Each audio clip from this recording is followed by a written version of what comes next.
Okay, we've got live pictures. Aditya, first live pictures of the meeting here. There's no audio in these pictures, so we're going to talk over them. Okay, there is no audio, just so our viewers know that there is no audio in these pictures. That's Prime Minister Modi along with Xi Jinping. First images of the handshake again here on NDTV of the two leaders shaking hands and their two delegations sitting down for this very, very important bilateral. National Security Advisor Ajit Doval is also visible there in those pictures along with Prime Minister Modi. Wang Yi is there with the Chinese President.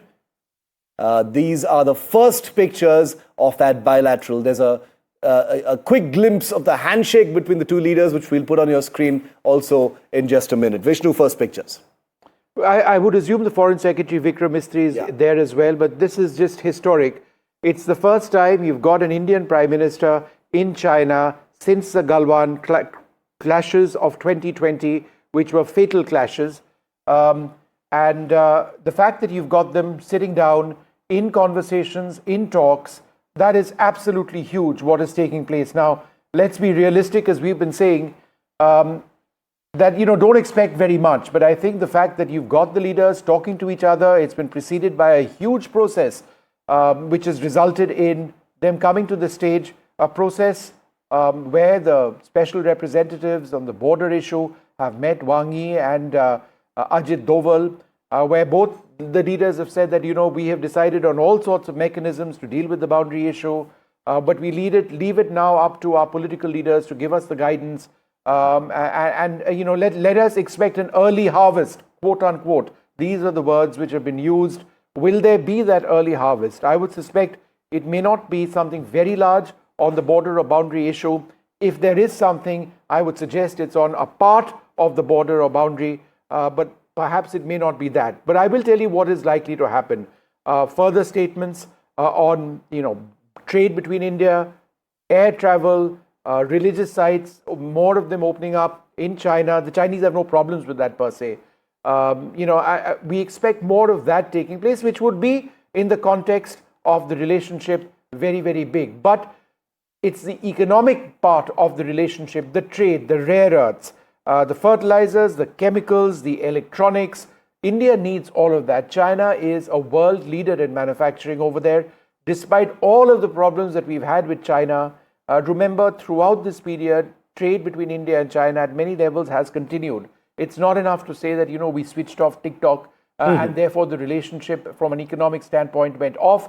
That's not the case. Shiv, I would like to know what actually happens of TikTok. Yeah, if you ask me, that's a fairly low-hanging fruit to be sorted out over. Not just a low-hanging fruit, but one of possibly the widest possible interest. When it comes to populations across the country. Because let's face it, this is a young country. The banning of TikTok took a heavy toll on, the online community as well. There has been talk about TikTok being unbanned. There was a rumor recently which the government actually denied. But some people got it. Is that even on the table? We don't know. We don't know if that's on the table, Vishnu. But if it is, it's no small thing. TikTok is a huge it connects millions of people, around the world. We don't know if it's on the table, but it's big. Yeah, I don't think it's going to happen that soon, quite frankly, because there's that entire concern in India at so many quarters about, Chinese IT systems and social media infiltrating into the Indian setup and the impact that may have.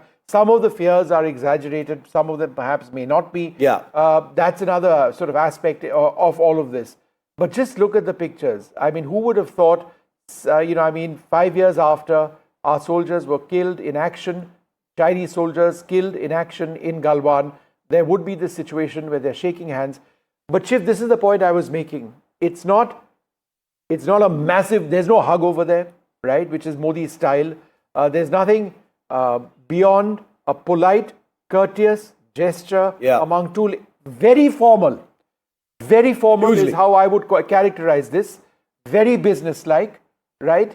And then getting down, a hand of friendship, a formal welcome, then both sides getting down, delegation level talks.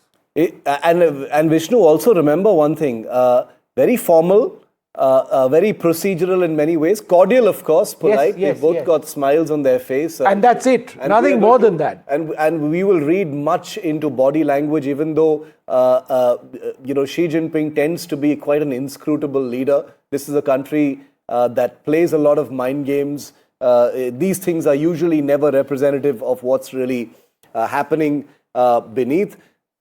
Okay, Ambassador Ashok Kantha is with us. He's just come out with a book as well on India-China relations. Ambassador Kantha, very warm welcome to you. You've Thank you. Joined us live just as these pictures have dropped in, sir, of the handshake between Modi and Xi Jinping. I'm not sure you can see the pictures yourself, but you can well imagine. No, I can see pictures. You can see the pictures. Tell us, Yeah. tell us what's going on. How do you read what's happening between the two leaders in this sort of photo op, but also the larger question of what you're expecting from this engagement, sir? Well, photo op, I think Vishnu has characterized it quite well. It's a sort of business-like, matter-of-fact handshake. Neither side showing too much exuberance. I think that's very befitting. It's an important meeting, no doubt about it. The Prime Minister is visiting China after a gap of 7 years and under unusually difficult circumstances when our relations with the USA are under considerable stress and there is a process of rebuilding relations with China which is unfolding.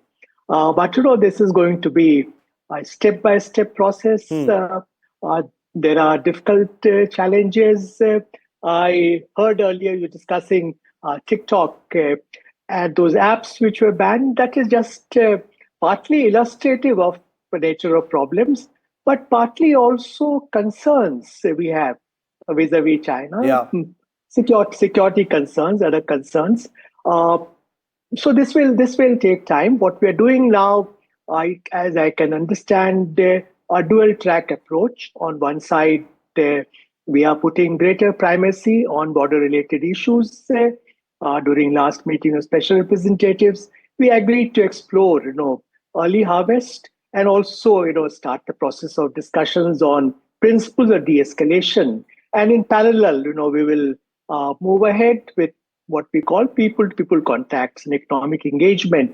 But if I could just enter a word of caution there, since you were referring to early harvest earlier, this is something we had explored with China. This is a Chinese proposal. At that time, it was limited to Sikkim sector alone. And after very careful consideration, we have turned down the proposal. No, but Ambassador because we didn't Kantha, could you clarify? Sikkim has a border, right, with China? Yes. And Nathula Pass is the major pass through where the border stands. And then east of that, Yeah. of course, is Doklam, which is Bhutan, as far as we are concerned. So in terms of low-hanging fruit, or what the Chinese actually call early harvest, those words find mentioned in our agreement, in our document as well, what are the other parts of the boundary which can be made into a border? Vishnu, if we go as per understandings contained in Agreement on Political Parameters and Guiding Principles, April 2005, I happened to be lead negotiator for that. It envisages a package approach where we look at all sectors of boundary. We were not inclined to look at piecemeal approach limited only to Sikkim sector. As a via media, we had discussed possibility. At the minimum, we must settle both Sikkim and middle sector. Then we can leave eastern sector and western sector. This for a is larger absolutely swap. amazing. We've got the person who led the negotiations in the 2005 India-China boundary question on our screens right now, and that's what's been referred to in all of the sort of mentions, Amazing documents a couple of days back. So the parameters and guiding principles for settlement. The fact, Ambassador Kantha, that they're actually talking about that, right? Because everything was thrown away after Yes. Galwan, is by itself significant, right? I think that's very significant that the consensus which was reached between National Security Advisor and Foreign Minister Wang Yi in their capacity as the respective special representatives in boundary question are reaffirmed Agreement of 2005 on political parameters guiding principles. No, essentially, it involves a negotiated political settlement. And certain principles and parameters have been agreed, and we should adhere to them. I think they are very important, and from our point of view, Yeah. they are good markers. But Ambassador,